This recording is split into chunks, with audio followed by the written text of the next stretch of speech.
Siwandha mar siasa ma pachoka ne orwako wendo manyien e kinde ma jatend migawo machon mar arita Dr. Matiang'i ne odonjo e ng'wech mar laro tend piny e yiero mar 2027. Bang' higni 3 e thim, Matiang'i ne oduogo pacho kendo yudo rwak maratipo kowuok kuom jodak mag counties ma Kisii kod Nyamira. Bende duogo mar Matiang'i e pap dhi loko kutho mar yamb siasa. Jafwambo marwa mar siasa Chris Owino nigi mathoth. Chenro duto ne ochung' e wi kokgi e kinde ma oganda jo-Abagusi ne omiyo jatend migawo machon mar arita Dr. Okengo Matiang'i rwak maratipo ka mar kingi. Kwan dhano machalo lowo mane orwako Matiang'i e counties 2 mag jo-Abagusi, Kisii kod Nyamira ne owe jonon siasa ka chwado lewgi e wi mbii mare e weche mag siasa. Oganda ma Kisii pok obedo gi jatelo ma giluwo gite kupogore gi Nyachae. Omiyo biro mar Matiang'i ne ochalo gima oparonegi ndalo mane gin gi jatelo achiel mane giluwo ma Nyachae. Omiyo nyo giwuok te ka girwako wuodgi. Kweth dhano manowuok mano aneno Kisii en kweth dhano ma onge ng'ata manyalo bedo go mok en mana Raila Amolo Odinga.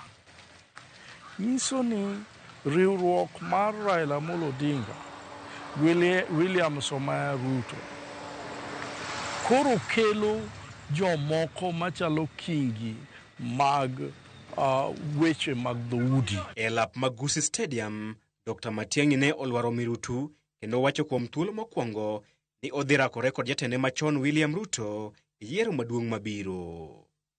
Gi angolo mar kolo weche mag siasa, okil Kamaloka Joshua Nyamori kod Michael Agwanda oriwore e twech achiel ni Dr. Matiang'i pod nigi got maduong' e nyime e dwaro mare mar bedo jatend piny. Matiang'i pok ogo siasa.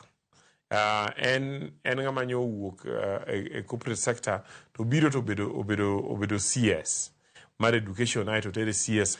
Ministries gego noke gin ministries machone ni mondo deal gi japiny manie e kor gweng' manyaka o convince japiny no. At the same time, iro nige especially ka koro nodugo interior, en kamo chiwo order. To order neno itimo ma kokitimo gimodwaro to gine in mana ng'ama obila timo nade? In ng'ama obila mako. So character no okonyago gogo siasa. Manyiso ni nyaka olok character mare. Tok ng'anyo mag rowere mag Gen Z dwe mar 6 higa mokalo, achiel kuom nyinge mar rowere mag Gen Z osebedo kawero en Dr. Matiang'i. Nonro mar IBC yango ni kuom jogo ombulu manyien madhi goyo ombulu e yiero maduong' mabiro, 6 milion gin rowere mag Gen Z. Bende Matiang'i nyalo kwalo ng'wech kod ombulu makamagi. Ji ariyogi emomiyo Matiang'i oyudo chir mar wacho ni ambadwa chung'. Taparo Matiang'i kanyoro dok dala, nokodok dala ni odhi nyiso joka ni odwa chung'. Matiang'i ne dwa timo giluongo ni testing of waters. Nodwa ng'iyo ni to joge wagi be gin koda koso gin koda. To kano neno kweth manotamo wang'e, emano puso dhoge owacho ni an be adwa chung' for president.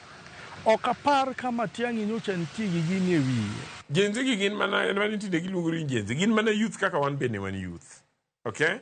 And anyalo nyisi for instance ni youth bedo ga youth giriwore ga ariwa problem ma youth face gi. To kochopo during elections, a majority of them luoga kama jo oganda gi ochiko. Bi mar Dr. Matiang'i e ng'wech mar kawo kom William Ruto idhi keto e ratile dweche mabiro kinde ma odhi chako ng'wech mar timo limbe e gwenge mamoko ma pacho kae kendo uso ajenda mare. Chris Owino, Ramogi TV.